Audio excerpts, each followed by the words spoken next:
नमस्कार बच्चों। हमने वनडे के जो थ्योरेटिकल पोर्शन था वो सारा हमने पूरा कर लिया था। हमने इसके अंदर गति की समीकरण वगैरह सारा कुछ पढ़ लिया था। आज हम इसके कुछ क्वेश्चन लेंगे। ठीक है, बहुत ही लिमिटेड क्वेश्चन ले पाते हैं हम। आपको इस पे ज़्यादा से ज़्यादा प्रैक्टिस करनी है। ठीक है, क्योंकि आप जानते हैं कि न्यूमेरिकल वेटेज भी एयरफोर्स और नेवी दोनों में रहता है, इसलिए न्यूमेरिकल भी हमें ध्यान में रखने चाहिए। चलिए आज हम क्वेश्चन लेते हैं कि एक किसी मीनार की चोटी से, टॉप ऑफ जो है आपकी बिल्डिंग है उसके बारे में बात कर रहे हैं। मीनार की चोटी से एक पिंड को ऊर्ध्वाधर नीचे की ओर 10 मीटर प्रति सेकंड, हमें सबसे पहले ये पता करना होता है कि हमें डाटा किया गया है। हमें 10 मीटर पर सेकंड का इनिशियल वेलोसिटी, प्रारंभिक वेग दे रखा है। किसी मीनार की चोटी से 10 मीटर पर सेकंड के वेग से नीचे की ओर किसी कण को फेंका जाता है। इसके द्वारा तीसरे तथा दूसरे सेकंड में तय की गई दूरी का अनुपात क्या होगा। ठीक है, तीसरे सेकंड में और दूसरे सेकंड में जो दूरी का अनुपात है वो हमें पता करना है कि कितना अनुपात होगा। तीसरे सेकंड और दूसरे सेकंड में तय की गई दूरियों का अनुपात पता करना है और जी का मान हमें दे रखा है। ठीक है, एक बिल्डिंग दे रखी है हमें, ये देखिए, यहाँ से किसी कण को नीचे की ओर फेंका जाता है। u प्रारंभिक वेग जो है वो 10 मीटर पर सेकंड है। ठीक है, हमें तीसरे और दूसरे सेकंड के बारे में पूछा गया है, तो हम जानते हैं s बराबर फॉर्मूला होता है u plus g/2 2n minus 1।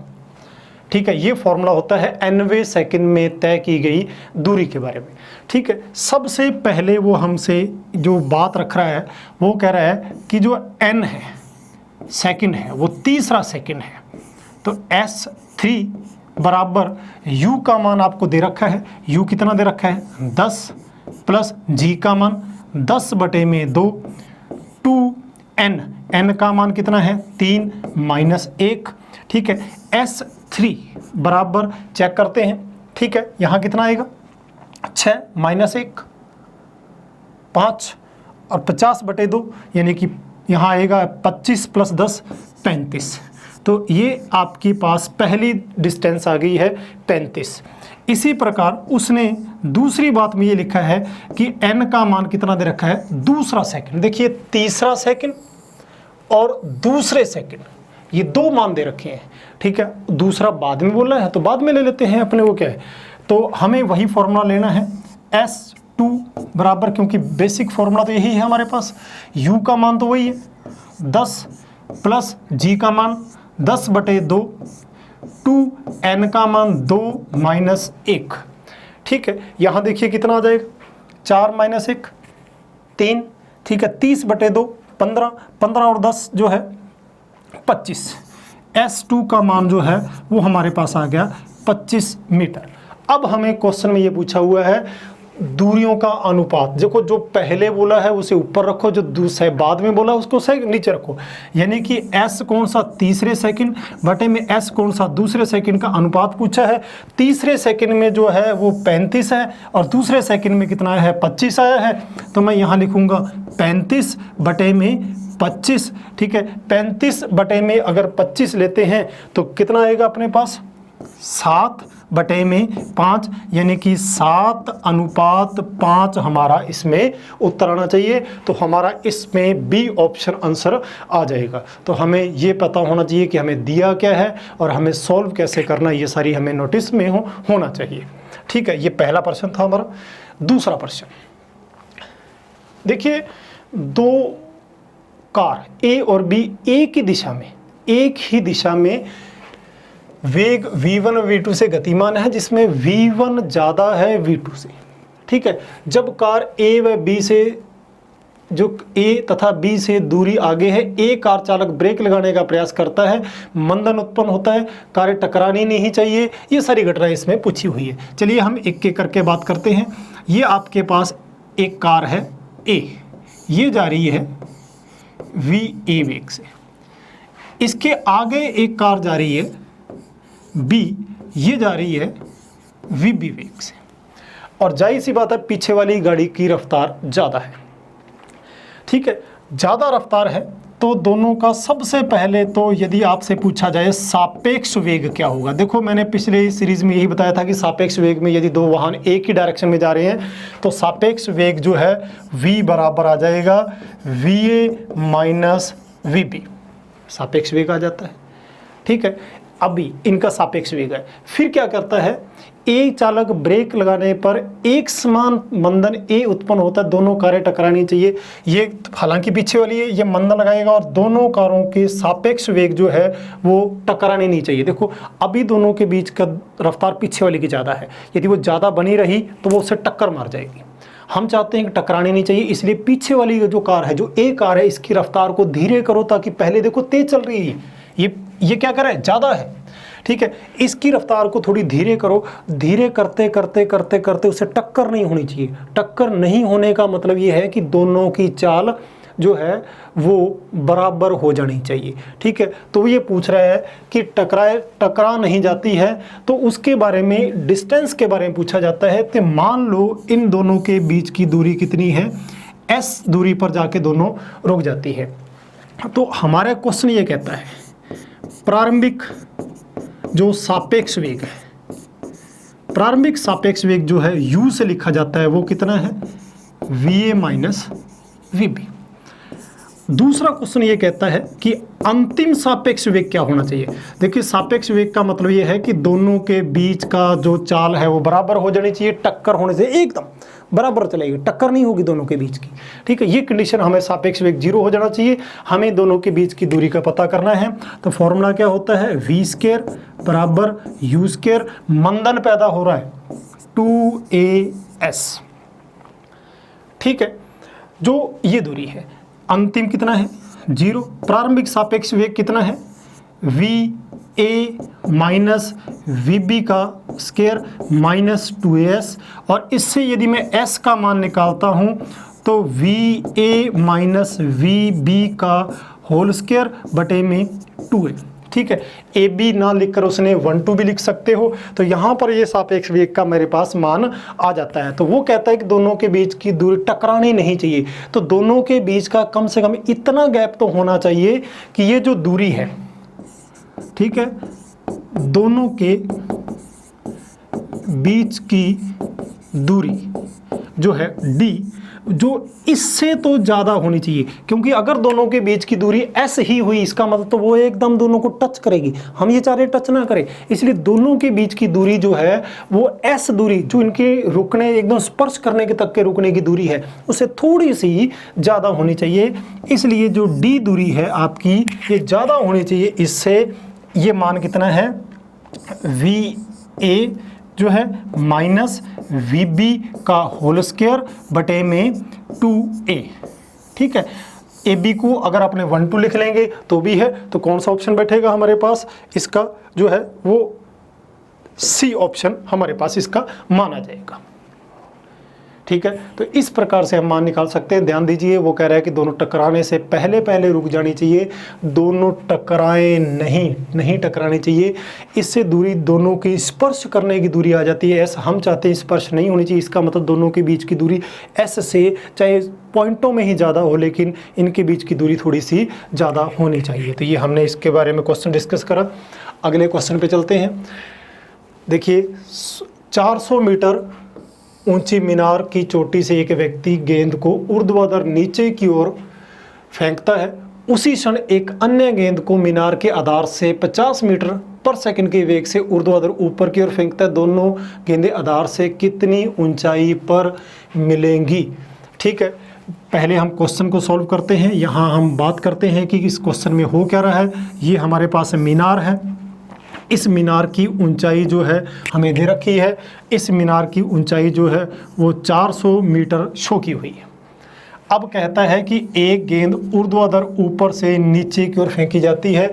नीचे की ओर फेंकता है, कोई कुछ नहीं कहे, एक व्यक्ति गेंद को ऊर्ध्वाधर नीचे की ओर फेंकता है। वेलोसिटी नहीं दी हुई है, इसका मतलब ये इसको विराम से फेंकता है।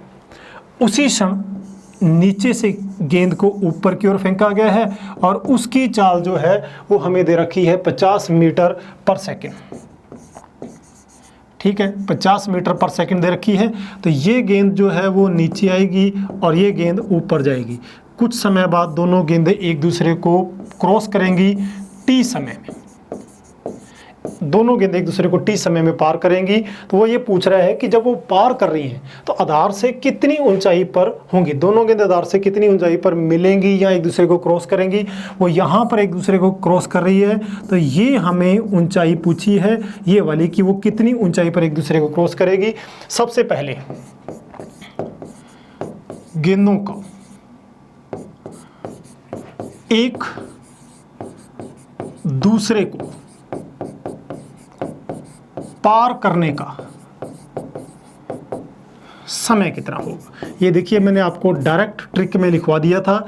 यदि एक गेंद ऊर्ध्वाधर ऊपर से छोड़ी जाती है और उसी क्षण एक गेंद जमीन से नीचे से ऊपर की ओर फेंकी जाती है तो दोनों एक दूसरे को पार कब करती हैं। इसके लिए डायरेक्ट फॉर्मूला लगाया था मीनार की ऊंचाई बटे में नीचे से फेंकी गई गेंद का वेग। टी बराबर मीनार की ऊंचाई कितनी दे रखी है 400 बटे में नीचे से फेंकी गेंद का वेग 50, तो टी बराबर आ गया है हमारे पास 8 सेकंड। तो यानी कि दोनों गेंदें एक दूसरे को 8 सेकंड बाद पार करेंगी। अब रही बात ये कि गेंदें एक दूसरे को ज़मीन से कितनी ऊंचाई पर मिलेंगी, इसके लिए हम नीचे वाला फॉर्मूला ले लेते हैं। ठीक है, गेंदों की ऊंचाई, यदि गेंदों की ऊंचाई पूछा जाता है तो एच डैश बराबर फॉर्मूला वही UT minus half G T square. Minus इसलिए क्योंकि नीचे वाली गेंद ऊपर जा रही है उसमें तो मंदा नहीं आ रहा है ना, इसलिए बात आ रही है। तो एच डैश बराबर नीचे वाली गेंद की वेलोसिटी कितनी है 50 इंटू जो टी का मान कितना है 8 माइनस 1/2 इंटू जी, जी का मान अपने एक बार 10 रख लेते हैं इंटू टी स्क्वायर, यानी कि 8 का स्क्वायर 64 हो जाएगा। इसलिए हम बात करते हैं एच डैश बराबर जो है 400 माइनस ये आ गया हमारे पास 32, ठीक है, यानी कि 320। इसलिए एच डैश का मान आ गया 80 मीटर। ज़मीन से यदि बात की जाए तो इस गेंद की ऊंचाई जो है 80 मीटर है दोनों की, और ऊपर से है तो देख लो फिर मान बाकी आ ही गया। 400 में से यदि उर्दू ऊपर से पूछता है तो 400 में से 80 घटाओ, और ज़मीन से जो है इनकी 80 मीटर ऊंचाई आ रही है। ये मैंने आपको डायरेक्ट टाइम निकालने की ट्रिक बता रखी थी, मैंने यहीं वो ट्रिक का यूज़ किया है। तो ये मेरे पास मान आ गया है। आगे बढ़ते हैं। ठीक है, क्वेश्चन नंबर 4, किसी वस्तु गुरुत्वीय प्रभाव में स्वतंत्रता पूर्वक गिरना प्रारंभ करती है, इसके द्वारा प्रथम द्वितीय तृतीय सेकंड में तय की गई दूरियों का अनुपात क्या होगा। ये मैंने थ्योरी में भी बात किया था। यदि वो आपसे कहता है प्रथम द्वितीय तृतीय तो इसका मतलब ये होता है SN1 अनुपात SN2 अनुपात SN3 अनुपात, ये चलता रहता है। और इसका अनुपात आया था 1 3 जो है 5, इस टाइप से आया था। 1 3 5 जो है हमारे पास मान आ जाता है, ये मान आता है। और इसको हमने किस फॉर्मूले से यूज़ किया था, S बराबर U प्लस, ठीक है, A/2 2n माइनस 1। ठीक है, या यहाँ पर अगर आपने को गुरुत्वीय त्वरण दे रखा है तो हम A की जगह क्या लिख सकते हैं, हम यहाँ पर G भी लिख सकते हैं। हो जाएगा यहाँ तक। ये क्या दे रखा हमें, प्रथम द्वितीय तृतीय। यदि अपने से ये बात करता कि 1 सेकंड 2 सेकंड 3 सेकंड के जो दूरियों का अनुपात पूछता, इसका मतलब वो मूल बिंदु से, तो उसका उत्तर आता है 1 4 9। हमें 1 2 3 सेकंड नहीं पूछा गया, हमें प्रथम द्वितीय तृतीय यानी कि अंतिम सेकंड के बारे में जानकारी पूछी गई है, इसलिए हम इससे ही मान निकाल सकते हैं। तो ये बहुत ईजी क्वेश्चन था। आगे बढ़ते हैं। किसी कण के विस्थापन का समीकरण दे दिया हमें, ये लीजिए, बहुत अच्छी बात है। t बराबर 1 सेकंड पर त्वरण का मान क्या होगा, तो हमें त्वरण चाहिए। ठीक है, सबसे पहले हम वेग निकालते हैं। v बराबर आता है ds/dt। तो v बराबर हमें इसका एक बार अवकलन करना है, तो एक बार अवकलन करने के लिए हमारे पास फॉर्मूला कितना आ जाएगा, 9t² प्लस 14t। ठीक है, हमें चाहिए त्वरण, तो त्वरण का मान निकालने के लिए हमें एक बार और अवकलन करना चाहिए। वेग का समय के साथ अवकलन कर देते हैं, तो a बराबर कितना आएगा, 18t प्लस 14। ठीक है, 18t + 14 हमारे पास मान आ गया है, लेकिन हमें प्रश्न में ये कहा गया है कि t बराबर 1 सेकंड है, तो a का हम t का मान 1 रख देंगे, तो 18 + 14 a बराबर हमारे पास आ जाएगा 32 मीटर पर सेकंड स्क्वायर का मान आ जाएगा। तो हमारे पास इसमें 32 मीटर पर सेकंड, इसका डी ऑप्शन आ गया। बहुत ईजी सा क्वेश्चन है, सिर्फ एक छोटा सा अवकलन करना था आपको, तो ये मान निकाला जा सकता है। पिंड विराम अवस्था से उसके द्वारा लिए गए समय की तृतीय घात के समानुपाती, विस्थापन द्वारा उसके द्वारा लिए गए समय, यानी कि विस्थापन जो है s समानुपाती हमें दे रखा है t³ के समानुपाती है। क्वेश्चन त्वरण का परिणाम पूछा है। जब हम त्वरण तक जाते हैं, सबसे पहले विस्थापन दे रखा है। अगर वेग देखा जाए तो आप जानते हैं कि इसका एक बार मुझे अवकलन करना पड़ेगा। अगर एक बार अवकलन करता हूं तो ये कितना आ जाएगा 3t², ये आएगा हमारे पास। ठीक है, अगर मुझे त्वरण के बारे में बात की जाए तो त्वरण के बारे में तो a प्रोपोर्शनल टू इसका एक बार और अवकलन करना पड़ेगा, तो कितना आ जाएगा 6t, यानी कि जो त्वरण है a प्रोपोर्शनल टू t समय के समानुपाती है। जैसे जैसे समय बढ़ेगा वैसे वैसे त्वरण का मान भी बढ़ता जाएगा। तो ये क्या कह रहा है कि पिंड का त्वरण का परिणाम की बात करते हैं तो समय के साथ जो त्वरण है बढ़ेगा। तो ये आपको सीधा दिख रहा है कि समय के समानुपाती है, इसलिए समय के साथ बढ़ेगा, समय के साथ घटेगा ऑप्शन नहीं हो सकता, नियत रहेगा, शून्य रहेगा नहीं हो सकता। तो हमारे पास ये आएगा समय के साथ जो है इसका मान बढ़ेगा। चलिए आगे चलते हैं। एक वस्तु विराम से नियत त्वरण से गति प्रारंभ करती है। ठीक है, विराम का मतलब है प्रारंभिक वेग u बराबर 0 दे रखा है। दूसरी बात जो त्वरण के बारे में हमें कहता है नियत त्वरण से a का मान प्रश्न में हमें दिया हुआ है कांस्टेंट है। दो बातें हमें दे दिया, वस्तु द्वारा 5वें सेकंड में तय की गई दूरी तथा 5 सेकंड में तय की गई दूरी का अनुपात क्या होगा। देखिए दो बातें पूछी है, 5वां सेकंड यानी कि लास्ट सेकंड, 5 सेकंड मतलब टोटल 5 सेकंड में जो डिस्टेंस कवर होती है उनका रेशो पूछा हुआ है। सबसे पहले हमें पूछा हुआ है 5वां सेकंड। अगर 5वां सेकंड की दूरी बात की जाए तो SN बराबर फॉर्मूला आएगा u plus a/2 2n-1 SN। ठीक है, इसमें 5वां सेकंड दे रखा है, प्रारंभिक वेग तो 0 है, प्लस a/2 2 × 5 - 1 5वां सेकंड बात की है। तो SN बराबर ध्यान रखो 10 - 1 यानी कि 9/2 × a, ये 5वां सेकंड है। फिर वो बात करता है 5 सेकंड में, 5 सेकंड में ये 5वां सेकंड है, ये 5 सेकंड है। इसमें फॉर्मूला आएगा S बराबर ut प्लस हाफ AT²।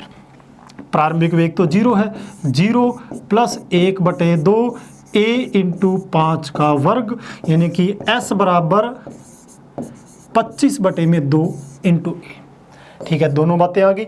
अब वो क्या कर रहा है, 5वां सेकंड और 5 सेकंड में दूरी का अनुपात पूछा हुआ है। ठीक है, तो 5वां सेकंड बटे में 5 सेकंड, इन दोनों का अनुपात पूछा है। 5वां सेकंड में कितना आया है हमारे पास 9/2 a, 5 सेकंड में कितना आया है हमारे पास 25/2 a। तो यहाँ पर जो मान बचेगा हमारे पास वो कितना आएगा 9/25। तो हमारा जो ऑप्शन है वो 9/25 ऑप्शन है। ध्यान रखना, ऊपर उसको लिखा जाता है जो पहले बोला जाता है, बटे में उसको लिखा जाता है जो बाद में बोला जाता है। तो ये हमारे पास मान आ गया है कुल इस टाइप से। ठीक है, आगे बढ़ते हैं। एक वस्तु को 100 मीटर के वेग से ऊर्ध्वाधर ऊपर की ओर फेंका जाता है। ठीक है, वस्तु को 100 मीटर पर सेकंड के वेग से ऊर्ध्वाधर ऊपर की ओर फेंका जाता है। तो ऐसे को पृथ्वी से टकराने में लगभग समय कितना लगेगा। तो यहाँ से किसी कण को आपने ऊर्ध्वाधर फेंका है, u बराबर किस वेग से 100 मीटर पर सेकंड, तो ये जाएगा और वापस लौट के आएगा।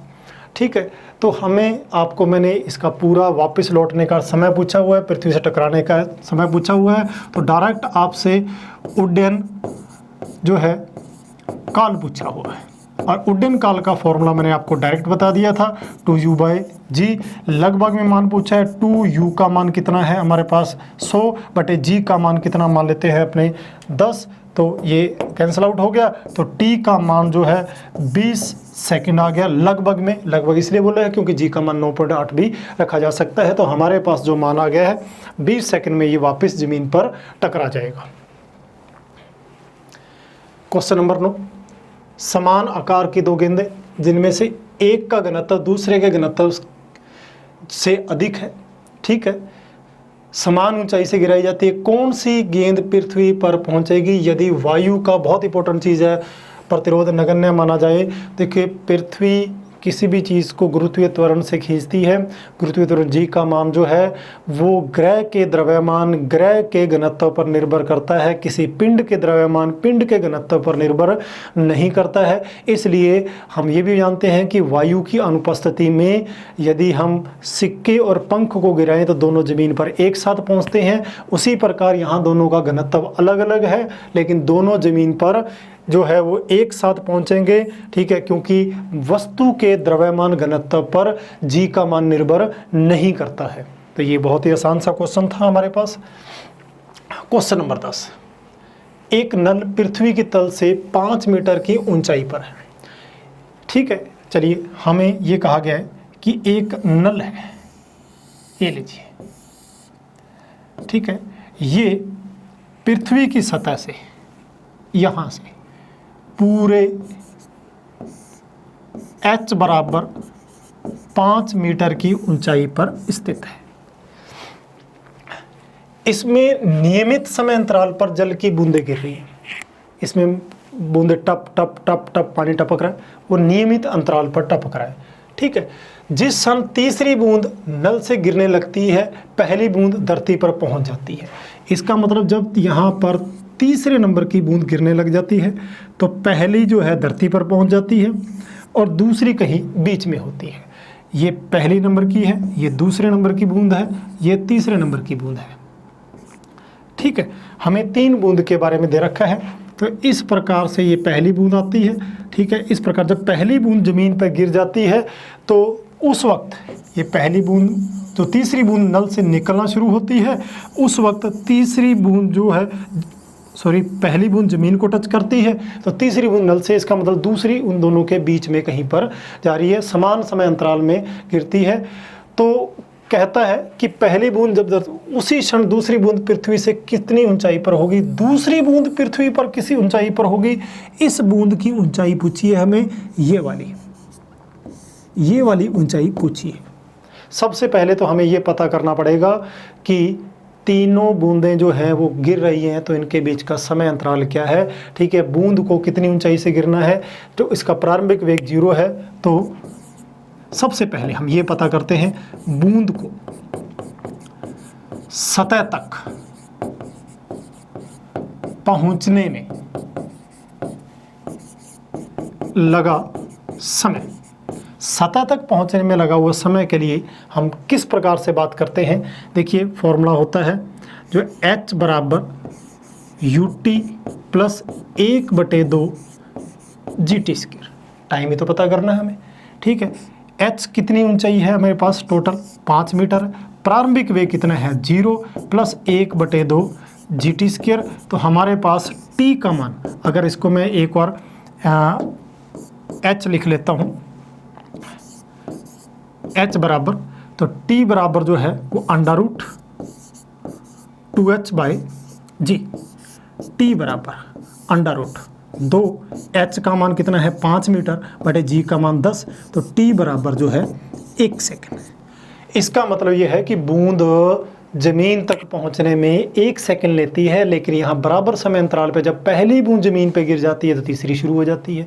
तो समान समय अंतराल है, यहाँ से लेकर यहाँ तक का जो टोटल समय है, ठीक है, यहाँ से लेकर यहाँ तक का टोटल समय है वो हमें पता है 1 सेकंड है। तो ये बीच वाला कितना होगा, आधा सेकंड होगा, और ये समय भी कितना होगा, आधा सेकंड होगा। अब हमें ये पता करना है कि दूसरी बूंद ऊपर से कितनी आ गई है, ज़मीन से कितनी ऊपर रहेगी। तो चलो हम दूसरी बूंद के बारे में पता करते हैं।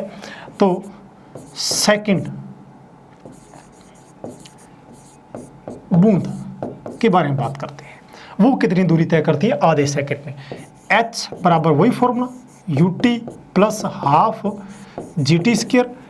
h बराबर प्रारंभिक वेग तो 0 है प्लस 1/2 g का मान 10 इंटू जो है t का स्क्वायर है 1/4, तो h बराबर आ गया 10/8, तो h बराबर आ गया 1.25 मीटर। यानी कि पहली दूसरी बूंद है वो ऊर्ध्वाधर से 1.2 मीटर गिर चुकी है। तो फिर जमीन से कितनी, क्योंकि टोटल तो देखो कितनी है ये 5 मीटर में से दूसरी बूंद ऊपर से कितनी गिरी है 1.25, तो नीचे से कितनी है। तो अगर पूछा जाए दूसरी बूंद की ऊंचाई, हमें ऊपर से पता लग गया है कितनी है, नीचे से पता करना है। तो हमें पता है कि 5 में से 1.25 घटा दो, तो 5 में से जब 1.25 घटाएंगे तो 3.75 मीटर इसकी सतह से ऊंचाई रहेगी, तो 3.75 मीटर इस प्रकार से हम निकाल सकते हैं। एकदम इजी क्वेश्चन है, ठीक, आपको पता होना चाहिए कि आपको करना क्या है और जाना किधर है। क्वेश्चन नंबर 11, किसी कण का प्रारंभिक वेग, देखिए u बराबर दे रखा है मुझे 10 मीटर पर सेकंड है और उसमें अवमंदन, ठीक है, 2 मीटर पर सेकंड स्क्वायर का अवमंदन है। तो 5वें सेकंड में चली गई दूरी क्या होगी, 5वें सेकंड में दूरी, बहुत इजी सा फॉर्मूला ये, तो u माइनस जो है a/2 2n-1, क्योंकि मंदन दे रखा है। s बराबर u का मान कितना दे रखा है 10 माइनस, ठीक है, 2/2, 2 गुणा में 5 माइनस 1, s बराबर 10 माइनस यहाँ कितना आ गया 9, s बराबर आ जाएगा सिर्फ 1 मीटर। तो यहाँ पर पता लग जाएगा कि 5वें सेकंड में कितनी दूरी चली गई है, 1 मीटर दूरी चली गई है। चलिए क्वेश्चन नंबर 12, क्वेश्चन नंबर 12 में क्या कह रहा है कि प्रारंभिक वेग u का मान दे रखा है 50 किलोमीटर पर आवर। देखो सबसे पहला यही ज़रूरी होता है, जब आप क्वेश्चन को सॉल्व करते हैं तो आप सबसे पहले उसमें से ये चीज़ चेक कर लो कि हमें दिया क्या है। वो जितने भी ज़्यादा हो सकते हैं वो डाटा कैप्चर करो, डाटा इकट्ठे करो और फिर देखो हमें करना क्या है, ठीक है। एक एक लाइन को पढ़ते जाओ, ब्रेक लगाकर इसको कितनी, कम से कम 6 मीटर दूरी तक रोका जा सकता है। तो S1 कितनी दूरी तक रोका जा सकता है, 6 मीटर दूरी तक रोका जा सकता है। यदि इस कार की जो रफ्तार है U2 कितनी दे रखी है, 100 किलोमीटर पर आवर की स्पीड से आ रहा है, तो इसे कितनी दूरी तक रोका जा सकता है, हमें दूरी पूछी है, दूरी पूछी है। तो देखिए मैंने फॉर्मूला आपको डायरेक्ट लिखवा दिया था ये पहले, अगर जो वेग है उसको n गुणा किया जाता है तो दूरी जो है वो n स्क्वायर गुणा हो जाती है।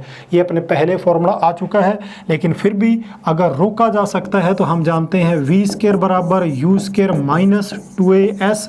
तो आपका v अंतिम वेग सभी का 0 है, तो s बराबर आएगा u स्क्वायर बटे में 2as समानुपाती u स्क्वायर, ठीक है।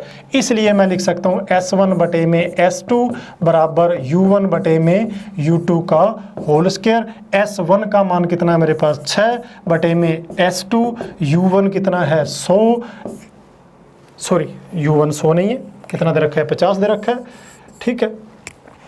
ये देखिए कितना दे रखा है, U1 का मान 50 बटे में U2 का मान 100 का होल स्क्वायर, 6 बटे में S2 बराबर ये कितना आ जाएगा 1/2 का होल स्क्वायर 1, तो S2 बराबर कितना आ गया 24 मीटर। या तो ऐसे सॉल्व कर लो या फिर आप क्वेश्चन को देखते ही आंसर लिख सकते हो। कैसे लिखेंगे, आप जानते हो कि मैंने यहाँ पर उसके वेग को 50 से डायरेक्ट कितना कर दिया है 100 कर दिया, वेग को दुगना कर दिया है। तो दूरी वर्ग के प्रोपोर्शनल होती है, तो दूरी 4 गुनी बढ़ जाएगी, दूरी 4 गुनी बढ़ जाएगी। तो पहले कितनी है 6, अब 4 गुना कितना हो जाएगा 24 आ जाएगा। तो मेरे पास इसका ऑप्शन कितना आएगा डी आएगा। तो इस प्रकार से हम इस क्वेश्चन को सॉल्व कर सकते हैं। तो हमने दूरी और विस्थापन और इन गति की समीकरण इनके ऊपर हमने कुछ क्वेश्चन सॉल्व किए हैं। इन क्वेश्चन को हम, ठीक है, हमने आपको समझाने का प्रयत्न किया है। आशा है बहुत अच्छी तरीके से समझ आए होंगे। और भी ज़्यादा क्वेश्चन सॉल्व कीजिए, क्योंकि एयरफोर्स नेवी में न्यूमेरिकल का वेटेज भी रहता है, ठीक है। नेक्स्ट सीरीज़ में मिलते हैं अगले किसी और टॉपिक के साथ, तब तक के लिए जय हिंद।